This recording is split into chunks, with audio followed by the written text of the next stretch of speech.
Hi, my name is Haley Greenberg, and today I will be discussing multiple sclerosis, or MS. What is MS? It is a chronic autoimmune disease that affects the central nervous system, and it's characterized by inflammation, damage to myelin sheath, and neuronal loss.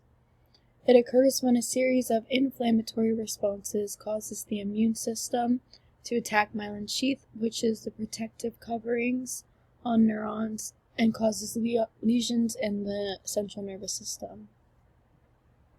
When the myelin sheath is damaged, the nerve fiber becomes exposed, and this can slow or block communication from the brain to the rest of the body. The damage to the central nervous system also causes the neurons in that area to die off more quickly than in other areas. There are many different symptoms of MS, but they vary depending on where the lesions occur in the central nervous system and the scale of the inflammation. So on your left, there's a picture of a healthy neuron, and on your right, there is a neuron that has been affected by MS. As you can see, the fiber is exposed, and this is from the myelin sheath deteriorating, causing the signals going from the brain to the body to be affected. This is a brain with multiple sclerosis, and the white spots on the brain are from scarring, that's from the lesions, and this can happen on the spinal cord as well. Disease course of MS. There are 4 types of MS, and the disease course is different based on what type you have. For relapsing remitting, periodic relapses are followed by full or partial recovery of symptoms. Primary progressive is a continuous disease progression from onset with no relapses or remission periods. For secondary progressive, it's a slow and steady disease progression with or without relapse or remission periods. Progressive relapsing is a steady progression from onset with distinct attacks but no remissions, with or without recovery. Another common course is clinically isolated syndrome, and this is when a single episode of MS happens and it's resolved over time. A second relapse would indicate onset of MS and furthering into one of the types of MS. This is a visual for the 4 different types of MS and the disease course over time. As you can see, relapsing remitting and secondary progressive type are the only 2 that have periods of plateaus or periods of recovery. The Kurtzky Expanded Disability Scale can be used to indicate the severity of MS. It starts with a 0 to 2.5 rating, which is known to minimal disability, and goes up to a 10 rating, which is death due to MS. Who is at risk? MS currently affects 2 to 3 million people worldwide. The onset of MS typically occurs between the ages of 20 to 50. It affects women 2 to 3 times more than it does men. It's most common in Caucasians of Northern European ancestry. Those who have a family history of MS have higher risk of developing it, and it's linked with various viruses, including Epstein-Barr, which is what causes mono. Having other autoimmune diseases, such as thyroid disease, pernicious anemia, psoriasis, etc., are at greater risk of developing MS. Those with low levels of vitamin D and low exposure to sunlight. Smoking in those who experience a single episode of MS can increase the chances of them developing a second event and then progression of the disease. As I said before, there's many symptoms of MS, and this is because of where the lesions occur in the central nervous system. Some common symptoms are muscle weakness, stiffness or spasms, fatigue, numbness, vision problems, mobility problems, bladder, bowel, and cognitive dysfunction, dizziness and vertigo, depression, emotional changes, sexual dysfunction, and pain. Some of the signs of MS are optic neuritis, which is inflammation of nerves, nystagmus, which is involuntary movement of eyes, paresthesia, which is a tingling or pins and needles type of sensation, spasticity is tightness of muscles, or in severe cases, spasms of the extremities. The effects of MS on the ability to exercise. The most common symptoms of MS are fatigue and mobility impairment, and this causes people to avoid physical activity. It causes heat sensitivity and impaired temperature regulations, which results in worsening symptoms of fatigue and physical and cognitive function during exercise. Reduced aerobic capacity is caused by deconditioning, physical inactivity, and worsening symptoms. It causes decreased muscle performance due to reduced maximal voluntary contraction. It decreases muscle flexibility, especially in people who experience spasticity, and it reduces muscle strength due to reduced muscle mass.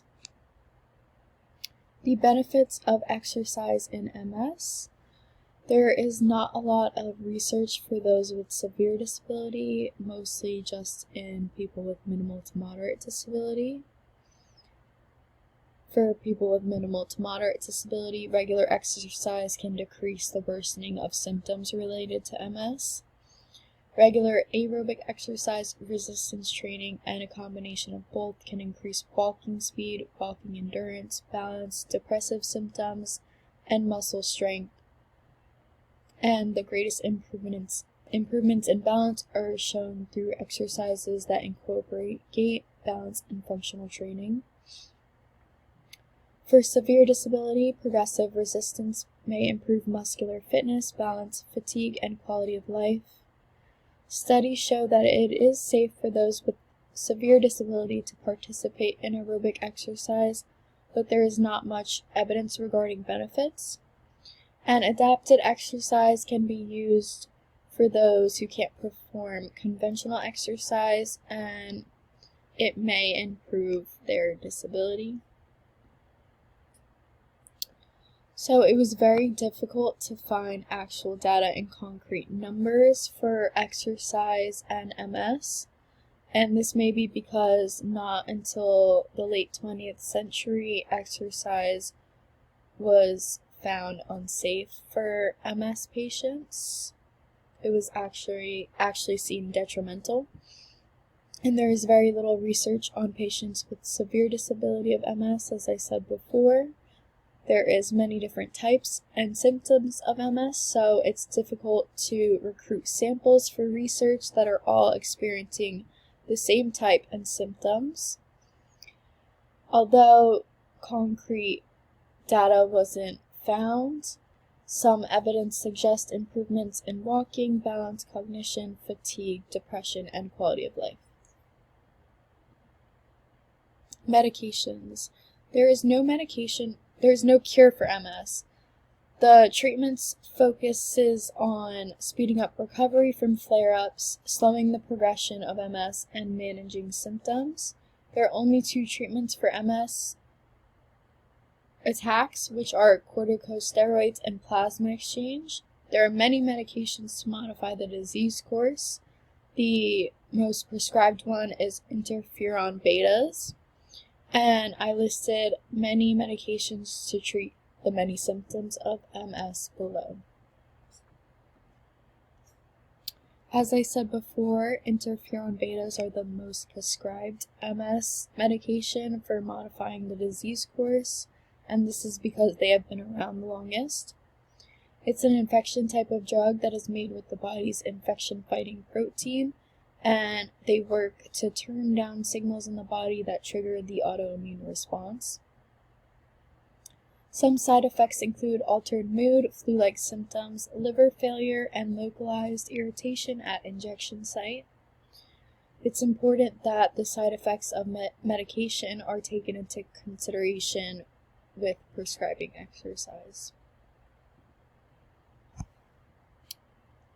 For my case study, my patient is a 27-year-old woman who was diagnosed 2 years ago with relapsing remitting type multiple sclerosis.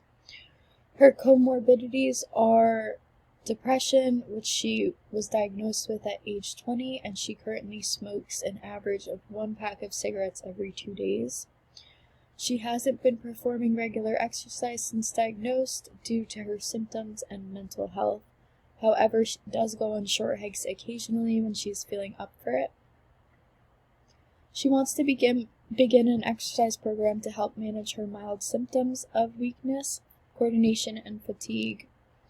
Her goals within 6 months are to reduce her symptom severity, be able to partake in the hiking and other hobbies she used to enjoy for an hour duration each time, and to quit smoking.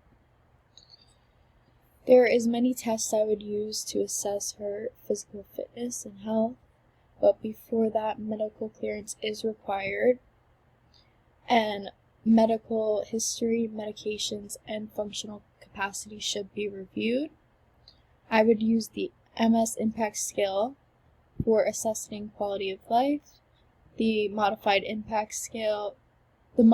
Fatigue Impact Scale for measuring fatigue, the 6-minute walk test to assess her exercise tolerance, the timed up and go for assessing muscle function, and the 10RM test for assessing muscular strength, the Berg Balance Scale for measuring static and dynamic sitting and standing balance, BMI or waist hip to ratio to measure body composition.